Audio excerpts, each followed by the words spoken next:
오늘날 세상을 보면 서로 의존하지 않고서는 도무지 살 수 없다라는 것을 알 수 있습니다. 살면서 접하는 거의 모든 것들이 상호 간에 의존하고 있다는 것이죠. 밥상에 올라오는 밥만 해도 그렇습니다. 밥상에 이 밥이 도착하기까지 여러 가지 과정을 거쳐야 합니다. 먼저 농부의 땀이 있어야겠죠. 또 농부가 벼를 잘 재배하기 위해서는 각종 기계들, 농기계들이 필요할 것입니다. 또 잘 추수된 쌀은 농협으로 보내져서 등급을 매기게 되고 그것에 따라 분배가 되게 되죠. 또 그것을 유통하여서 공급하는 여러 가지 손길들이 필요할 것입니다. 그뿐입니까? 양식을 살 수 있으려면 돈이 필요합니다. 돈을 벌려면 직장이 필요하며 그 직장을 세운 설립자가 필요할 것이고, 이런 식으로 계속 패턴화시키면 거의 무한대로 서로 간의 의존성을 확인하게 되는 것입니다.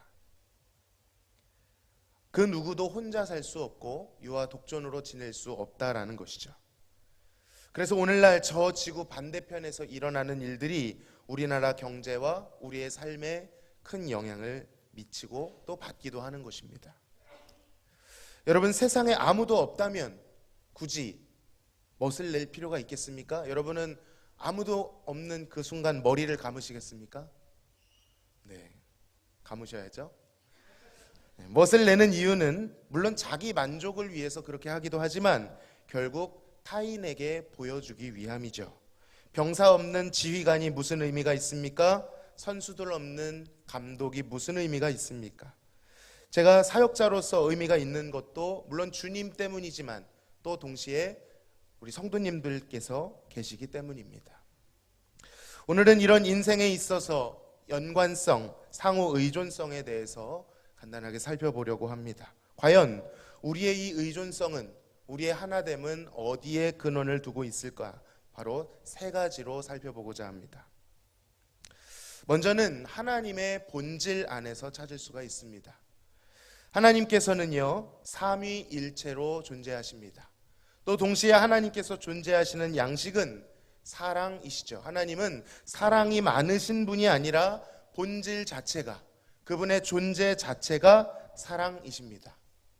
여러분, 사랑은 무엇을 전제하고 있죠? 사랑은 혼자 하는 것입니까? 이런 것을 나르시즘이라고 하죠. 자기 스스로에 도취되어 있는 것, 그것은 사실은 사랑이 아닙니다. 사랑에 반드시 필요한 것은 대상이죠. 대상에 의해 그 사랑이 성립되고 완성되는 것입니다. 여러분, 하나님은 왜 세상을 만드셨을까요? 하나님 홀로 외로우셔서 사랑할 대상이 필요하셨을까요? 아니면 어떤 결핍의 상태, 어떤 부족한 상태이셨기 때문에 세상을 창조하심으로 완성되셔야 했을까요? 그렇지 않다라는 것입니다. 하나님은 과연 세상이 생기기 전에 영원 그 시점이란 표현이 좀 어색하지만 영원 가운데 무엇을 하고 계셨을까요? 다시 한번 말씀드리지만 하나님은 결핍 속에서 몸부림치던 분이 아니셨습니다. 외로워하시던 분이 아니셨습니다. 하나님은 그때도 여전히 사랑이셨는 줄로 믿습니다. 그리고 사랑은 대상을 전제한다라고 말씀드렸죠. 그러니 하나님이 존재하시는 방식, 삼위일체라고 하는 이 방식은 아주 필수적인 하나님의 존재 방식인 것이죠. 하나님은 사랑으로 영원 전부터 충만하셨습니다. 그리고 그것이 가능한 이유는 하나님께서 삼위일체의 하나님이시기 때문이죠. 분명 성부와 성자와 성령으로 영원 속에 거하셨습니다. 한 본질 안에 거하시면서 동시에 세 가지 위격으로 구별되십니다. 이 위격이라는 말은 인격과 조금 비슷하지만 하나님께는 인격이란 말보다는 위격이라는 말을 사용합니다. 그렇다고 해서 이 뜻이 하나님이 삼신이라는 뜻은 또 아닙니다. 혹은 세 가지의 형태, 양태로 존재한다는 그런 뜻은 더더욱 아닙니다.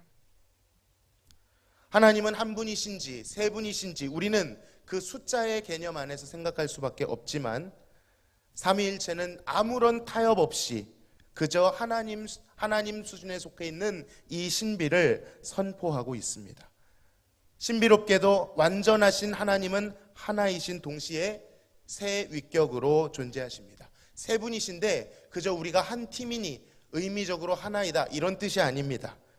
우리는 타협하기 위해서 그런 식으로 이것을 희석시키는데 그렇지 않죠. 그 어떤 인간의 논리로도 해석할 수 없는 하나님 고유의 속성, 하나님의 신적 신비인 것입니다. 하나님은 영원 전부터 그리고 지금도 앞으로도 영원히 그렇게 삼위일체로서 주 안에서 그 삼위일체 안에서 서로 사랑으로 충만하실 것입니다. 서로를 기뻐하시고 사랑하시며 서로를 위하십니다. 아버지 하나님은 온전히 그 아들을 사랑하셨고요. 그 아들은 영원 전부터 아버지의 사랑을 독차지하셨었죠. 그리고 아버지와 아들 그 사랑 안에 있는 그 기쁨은 오직 성령 안에서 서로에게 알려지고 그 안에서 충만하여졌습니다. 가장 완전한 연합, 가장 아름다운 모습, 바로 그것이 삼위일체 하나님이시기 때문입니다. 삼위일체 하나님으로 인하여 우리의 하나됨은 가장 강력한 근원을 갖게 되는 줄로 믿습니다. 하나님을 닮은 형상대로 우리가 창조되었기 때문인 것이죠. 자, 이 첫 번째 하나님의 삼위일체 되심을 조금 더 우리가 가까이에서 느낄 수 있는 것이 있는데 바로 두 번째, 인간 창조를 통해서 알게 됩니다. 놀라운 것은요, 삼위일체 하나님 안에 충만하였던 이 사랑은 그 하나님 안에만 거했던 것이 아니라 그 안에서만 나누어졌던 것이 아니라 아주 큰 기쁨으로 만물에게로 그리고 그 만물 중에서도 하나님의 형상을 담은 인간에게로 향했다라는 것입니다. 만물도 만물이거니와 인간은 특별히 하나님의 형상을 따라 창조되었습니다. 하나님의 신비로운 형상이 반영되었으니 인간도 얼마나 아름답고 존귀한 존재였을까요? 그렇게 하나님이 지으신 최초의 인간, 그의 이름은 아담이었습니다. 하나님은 아담을 창조하시고 그에게 하나님의 통치에 동참할 수 있는 특권을 주셨습니다. 각 육축들에게 이름을 지을 수 있는 특권을 주셨죠. 아담이 동물들과 식물들을 보고 짓는 그 이름이 되었습니다. 하나님이 그 자유롭게 이름을 짓는 아담의 행위를 인정해 주셨습니다. 여러분, 아담은 그 누구보다도 탁월했던 인류였습니다. 내가 그 자리에 있었으면 나는 죄 안 지었을 텐데, 여러분 그렇지 않습니다. 아담은 하나님을 직접 배웠고 하나님의 창조 사역에 동참했을 정도로 뛰어난 존재였죠. 여러분, 이름이라는 것은 무엇입니까? 단순히 장명을 했다는 뜻이 아닙니다. 이름은 본질을 뜻합니다. 아담은 그 생물들의 본질을 살피고 있는 중이었습니다. 아담을 무시해서는 안 됩니다. 창조된 타락 전의 아담은 누구보다도 하나님을 가까이에서 직접적으로 대했던 존귀하고 탁월했던 인간이었죠. 그리고 하나님께서는 이 아담에게 직접 이름을 짓게 하심으로 인해서 한 가지 지혜로운 의도를 보이셨습니다. 아담이 이름을 짓습니다. 이름을 지으면서 느끼게 되는 것이 하나 있습니다. 아, 얘는 호돌이라고 지어야겠다. 그런데 호돌이랑 비슷한 존재인데 조금 다른 아름답게 생긴 또 하나의 호랑이가 아니고 뭐죠? 짐승이 있는 것이죠. 그래서 이름을 뭐라고 짓습니까? 호순이라고 짓습니다. 아, 이 동물은 곰돌이라고 지어야겠다. 그런데 비슷하지만 또 다른 곰순이가 있습니다. 강돌이, 강순이, 또 뭐가 있을까요? 이런 식으로 이름을 지었겠죠. 공통된 점은 무엇이죠? 그 동물들이 다 쌍으로 되어 있었다라는 것입니다. 수컷과 암컷이 있었죠. 모두가 그랬습니다. 누구만 빼놓고요? 자기 자신만 빼놓고 모두에게 암수가 있음을 깨닫기 시작하는 것입니다. 하나님은 아담으로 하여금 동물들의 쌍을 보면서 자신이 지금 혼자 있다라는 것, 그리고 그 혼자 있는 것이 좋지 못하다는 것을 깨닫게 하려고 이 과정을 맡기신 것이었습니다. 여러분, 하나님의 창조는 모든 것이 좋았습니다. 특히 인간의 창조는 심히 좋았습니다. 그런데 그것에 대조적으로 아담이 혼자 있는 것이 좋지 못했다라는 것입니다. 이 좋지 못했다는 것은 악했다는 것이 아니고요, 완성되지 않았다라는 뜻입니다. 어쨌든 이렇게 깨닫게 하신 하나님께서는 아담으로 하여금 필요를 느끼게 하셨습니다. 마음속 깊은 곳으로부터 일어나는 사랑의 필요였죠. 진정한 하나됨에 대한 필요, 갈구가 있었습니다. 참 이상하지 않습니까? 아담은 한 명이었지만, 하나였지만 아직 온전한 하나가 아니었습니다. 언제 진정한 하나가 되는 것입니까? 자신을 돕는 배필을 만날 때에 진정한 하나가 되는 것이었습니다. 하나님 보시기에 모든 것이 좋았는데 한 가지 좋지 못한 것, 아담으로 하여금 독처하는 것, 그것을 깨닫게 하시는 것이죠. 그리고 그것을 깨닫게 되자 하나님은 아담을 잠들게 하십니다. 그의 갈빗대를 취하여 그의 배필 하와를 창조하셨습니다. 아담에게서 나온 또 다른 인간을 창조하신 것입니다. 그리고 아담이 잠에서 깨어납니다. 그리고 드디어 하와를 보았습니다. 아담이 어떻게 반응했습니까? 크게 기뻐하고 감격하여 하와에게 이렇게 고백하죠. 너는 내 살 중에 살이요 뼈 중에 뼈라. 여러분, 이 고백이요 최고의 사랑 고백입니까? 고백입니다. 여러분, 이게 무슨 말입니까? 너는 내 뼈 중에 뼈, 내 살 중에 살. 한마디로 너는 누구다? 나다라는 고백입니다. 하와가 아담에게서 나왔습니다. 그리고 아담은 하와를 실제로 자신의 몸과 같이 여겼습니다. 그렇게 극찬하고 있습니다. 상대를 자신의 몸과 같이 여기는 것, 상대를 자신의 몸과 같이 사랑하는 것, 바로 이것이 하나님께서 최초의 인간에게 주신 가장 아름다운 사랑의 선물이었던 것이죠. 그래서 예수님께서도 이웃에 대하여 너는 내 이웃을 어떻게 사랑하라고요? 내 몸과 같이 사랑하라 라고 당부하셨죠.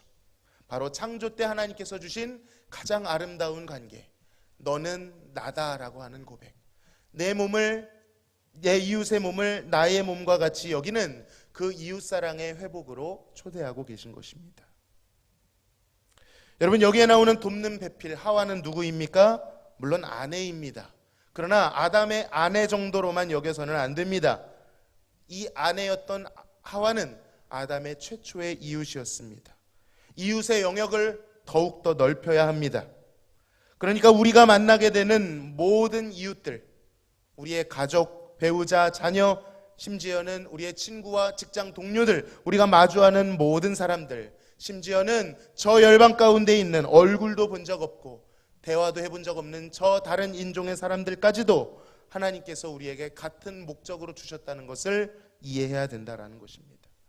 홀로 독처하는 것이 좋지 못했기 때문에, 그리고 그렇게 살 수도 없었기 때문에 하나님께서 우리에게 서로를 돕고 세우고 사랑하라고 주신 이웃들이라는 것이죠. 애초부터 우리에게 주신 이웃들은 서로 헐뜯고 죽이고 누르라고 주신 것이 아니라 돕고 채워주고 세워주라고 주신 것입니다. 여러분, 아담에게 하와는 자기 자신과 같은 소중한 존재였습니다. 그렇다면 우리 역시 우리에게 주신 돕는 배필들, 우리의 가족과 이웃들에 대하여 하나님의 그 취지대로 그들을 우리의 몸과 같이 여겨야 할 줄로 믿습니다. 우리의 일부로서 하나님께서 주신 것입니다. 그렇다면 우리가 이웃에 대하여 미움과 분노를 품는다면, 악함을 품는다는 것은 곧 누구에게 독을 품는 것입니까? 나 자신에게 독을 품는 것과 같은 것이다 라는 것입니다. 실제로 남을 미워하면 그것은 자신의 영혼에게 독을 마시게 하는 것과 같습니다. 미움 그 자체가 나에게 저주가 되는 것이죠. 남을 용서하는 것이 나에게 축복이 되는 것입니다. 상대에게 유익이 되고 내가 지는 그런 것이 아니라 나의 영혼을 살리는 그러한 것이다 라는 겁니다. 남을 미워하는 것이 곧 자신에게 칼을 겨누는 것이다, 남에게 독설하는 것이 곧 나에게 공격하는 것이다 라는 것을 이해해야 합니다. 세 번째는요, 더욱 구체화됩니다. 바로 예수님께서 이에 대해서 언급하신 내용입니다. 예수님의 태도가 어떠했는지 우리는 살펴보아야 합니다. 마태복음 25장 34절에서 35절인데 다 읽진 않고 제가 끊겠습니다. 같이 한번 읽어보겠습니다. 그때에 임금이 그 오른편에 있는 자들에게 이르시되 내 아버지께 복받을 자들이여 나와 창세로부터 너희를 위하여 예비된 나라를 상속받으라. 내가 줄일 때에 너희가 먹을 것을 주었고 목마를 때에 마시게 하였고 나그네 되었을 때에 영접하였고 헐벗었을 때에 옷을 입혔고 병들었을 때에 돌보았고 옥에 갇혔을 때에 와서 보았느니라. 이에 의인들이 대답하여 이르되 주여 우리가 어느 때에 주께서 줄이신 것을 보고 음식을 대접하였으며 목마르신 것을 보고 마시게 하였나이까? 어느 때에 나그네 되신 것을 보고 영접하였으며 헐벗으신 것을 보고 옷 입혔나이까? 어느 때에 병드신 것이나 옥에 갇히신 것을 보고 가서 배웠나이까 하리니 임금이 대답하여 이르시되 내가 진실로 너희에게 이르노니 너희가 여기 내 형제 중에 지극히 작은 자 하나에게 한 것이 곧 내게 한 것이니라 하시고. 자, 이 사건에서 지극히 작은 자 하나에게 한 것을 예수님께서는 누구에게 한 것으로 간주하고 계십니까? 바로 예수님 자신에게 한 것으로 간주하고 계십니다. 물론 이 지극히 작은 자가 곧 예수님은 아닐 것입니다. 그러나 중요한 것은 예수님께서 그렇게 여기신다는 것입니다. 우리에게 주어진 이웃들에 대한 우리의 태도, 그 대상이 비록 우리의 눈으로 볼 때는 지극히 작은 자 같아 보일지라도, 하찮아 보일지라도, 남루해 보일지라도, 호감도 안 가고 심지어는 밉기까지 한 사람일지라도 그 사람에게 한 태도를 주님은 자신에게 한 태도로 여기신다라는 것입니다. 존재감이 미미하고 지극히 작은 자 누구도 살펴보지 않을 수 있습니다. 그들에게 호감을 갖지 못하고 간과할 수 있습니다. 무관심으로 일관할 수 있습니다. 그런데 하나님 예수님께서는 바로 그러한 지극히 작은 자들을 기억하고 그들에게 죽게 하듯이 행하라라고 우리에게 당부하고 계신 것입니다. 그것이 마지막 때에 특히 가져야 할 아주 중요한 태도다라고 강조하시죠. 여러분, 우리는 반성해야 합니다. 혹시 우리의 입술이 이웃을 험담했다면 그것은 예수님께서 자신에게 한 것으로 여기신다고 하십니다. 누군가를 은근히 따돌렸다면 예수님을 따돌린 것으로 여기십니다. 비방하고 무시하고 독한 말로 몰아세웠다고 한다면 예수님께 한 것으로 예수님은 해석하신다는 것입니다. 한 영혼을 대할 때 우리는 항상 이것을 염두에 두고 두려운 마음으로 생각해야 합니다. 이웃에게 한 그 행동을 주님께 한 행동이라고 여겨야 합니다. 하나님 사랑과 이웃 사랑은 나뉘어져 있는 것이 아니라 철저하게 연결되어 있는 것입니다. 이웃을 미워하고 그들에게 화살을 겨누면서 하나님을 사랑한다라고 말할 수 없죠. 그것은 곧 나의 몸의 일부에 화살을 겨누는 것이며 주님께 화살을 겨누는 것과 동일한 것이다 라는 뜻입니다. 사랑하는 성도 여러분, 무심코라도 혹시 우리가 이웃들에 대하여 고통을 주고 입술로 정죄하고 판단하였다면 돌이켜야 될 줄로 믿습니다. 우리가 스스로 그것들을 감내할 때에도 두렵고 수치스럽고 많은 아픔과 눈물을 흘리게 된다면 내가 받기 싫은 짓이라면 상대방도 그러할 것이다 라는 생각을 할 줄 알아야 된다는 것이죠. 하나님은 반드시 약자의 기도를 들으신다고 하셨습니다. 압제당하는 자들의 기도와 하소연을 간과하지 않으시겠다고 하셨습니다. 하나님의 반대편에 서시지 아니하시기를 간절히 소망합니다. 지극히 작은 자 하나하나를 바라보고 그들의 편에서 예수 그리스도를 대하듯이 죽게 하듯이 한 영혼을 소중히 여기실 수 있기를 간절히 바랍니다. 지극히 작은 자 하나에게 사랑을 베풀고 그들을 돕고 그들의 무너진 곳을 막아 서주고 채워주는 삶을 살아야 합니다.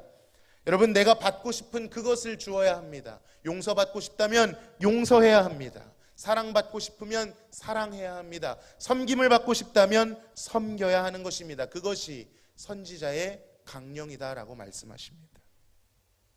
마지막 때에 예수님께서는 그러한 작은 행동들을 보시고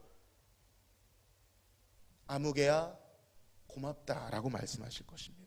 우리는 주님의 십자가만을 보고 예수님을 바라보고 있기에 주님, 제가 언제 주님께 물동이를 드렸고 옷을 드렸고 양식을 드렸습니까? 말하겠지만 예수님은 지극히 작은 자 하나에게 한 너의 행동이, 그 용서와 그 겸손이 바로 나에게 한 것이다 라고 칭찬해 주실 줄로 믿습니다. 그렇게 예수님의 계명 아래서 하나 될 때에 우리는 참된 하나님의 사랑에, 하나님의 형상에 부합한 삶을 살게 될 줄로 믿습니다. 우리 끝으로 예수님께서 가장 큰 계명이라고 하셨던 말씀을 읽고 설교를 마치겠습니다.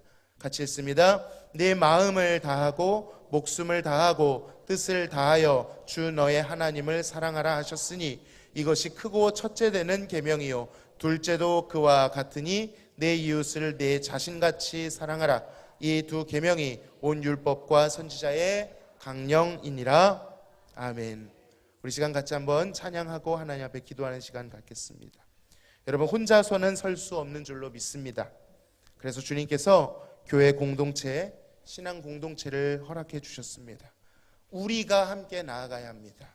약한 자들을 세워주고 기도해주고 또 기억해주고 그렇게 함께 느리지만 다 함께 나아갈 수 있는 우리 대하교회 공동체 될 수 있기를 소망합니다.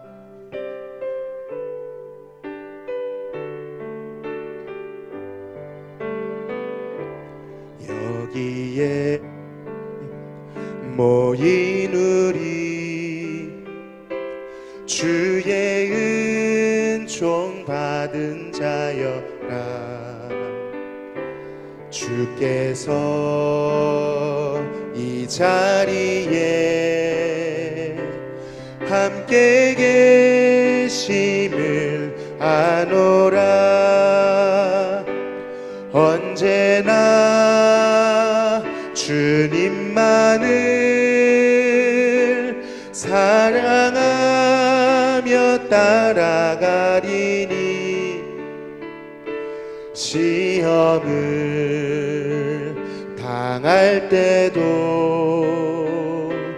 함께 계심을 믿노라. 이 믿음 더욱 굳세라. 주가 지켜주신다.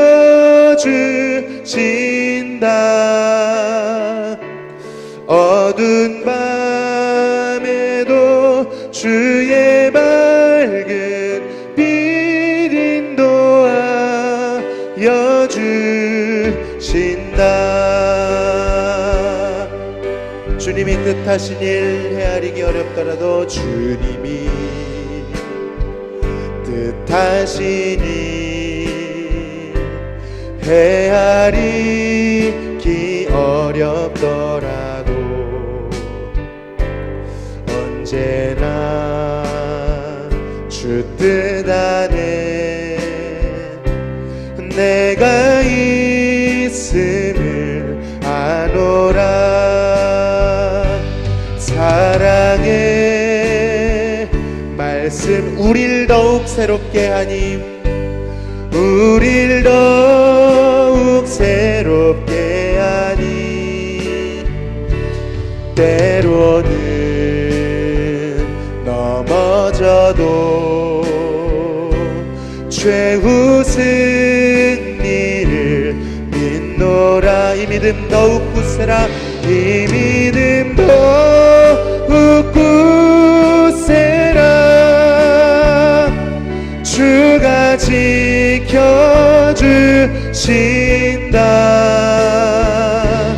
어두운 밤에도 주의 밝은 빛 인도하여 주신다. 여기에 모인 우리, 여기에 모인 우 사랑받는 주의 자녀라. 사랑받는 주의 자녀라. 주께서 뜻하신 일 우릴 통해 펼치신다. 우릴 통해 펼치신다. 이 믿음 더욱 굳세라. 주가 지켜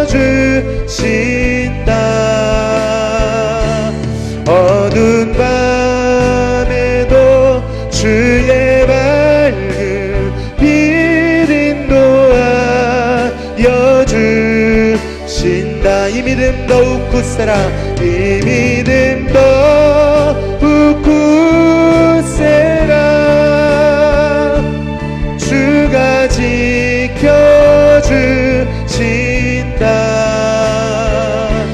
어두운 밤에도 주의 밝은 빛 인도하여 주신다 주의 뜻 이루어지는 주의 뜻 이루어지는 날까지 믿음도